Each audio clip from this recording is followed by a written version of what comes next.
মানবিকের শিক্ষার্থীরা অনবরত অনেক পড়া পড়ে, তাদের যে গ্রুপ সাবজেক্ট বাংলা ইংরেজি অন্যান্য বিষয় এগুলো পড়তে পড়তে তাদের অনেক সময় চলে যায়, কিন্তু দেখা যায় কয়েকদিন পরে তারা পড়া ভুলে যায়।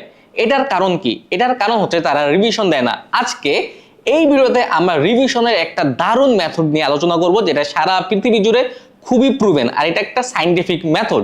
এই মেথডটার নাম হচ্ছে 147। 147 কি? যে তুমি একটা পড়া প্রথম দিন পড়বা, তারপর 147 4 হচ্ছে চতুর্থ দিন পড়বা, আর 7 হচ্ছে তুমি সপ্তম দিন গিয়ে পড়বা। অর্থাৎ তুমি সাপোজ প্রথম দিন তুমি আমাদের কোর্স থেকে আমাদের ক্লাসটা করলা, ক্লাসটা করার পরে আমাদের যে দাগানো বইটা আছে দাগানো বইটা দেখলা, নিজের বইটা দাগালা, তারপরে যদি নোট করার প্রয়োজন হয় নোট করলা, শেষ। এখন তারপরে তোমরা এটা কি করবা? আজকে কি শেষ? তোমরা ম্যাক্সিমাম স্টুডেন্ট এই নোট করে রেখে দাও, কিন্তু তারপরে তোমরা ভুলে যাও। এখন তোমার কাজ কি? তোমার কাজ হচ্ছে 147 মানে চতুর্থতম দিনে এখন তুমি ওই নোটটা একটু পড়বা, দাগানো বইটা একটু পড়বা। এখন কিন্তু তোমার আগের মতো এত বেশি সময় যাবে না। যখন তুমি দাগানো বইটা পড়বা, নোটটা একটু দেখবা, তখন ওই জিনিসটা আবার তোমার ব্রেইনে কি রিপিট হবে।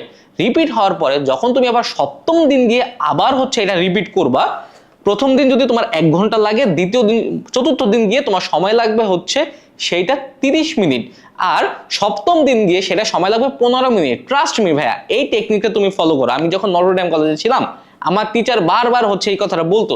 ইভেন আমরা এটা হচ্ছে আমাদের লাইফে ইমপ্লিমেন্ট করে অনেক ভালো একটা আউটকাম পেয়েছি। তাই তোমরা যারা প্রথম বর্ষে আছো বা সেকেন্ড ইয়ারে আছো, তোমরা এখন থেকেই এই টেকনিকটা ইমপ্লিমেন্ট করতে পারো। আশা করা যায় ভালো একটা আউটপুট পাবা।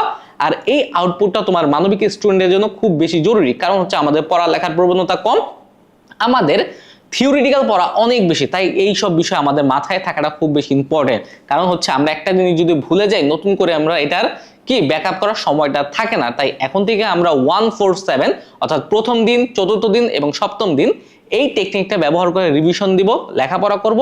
তাহলে আমরা নিজেরাই আমাদের যে একটা পরিবর্তন হচ্ছে, আমাদের লেখাপড়া যে গ্রাজুয়ালি হচ্ছে ভালো হচ্ছে, এটা আমরা বুঝতে পারবো। ওকে ভাইয়া, তাহলে এইভাবে একটু লেখাপড়া করে দেখো, আর তোমার ফলাফল কি এটা আমাদের কমেন্টে জানাও। আশা করছি তুমি একটা ভালো একটা আউটকাম পাবে। আসসালামু আলাইকুম সবাইকে। আজকের ভিডিওটা এই পর্যন্তই থাকলো।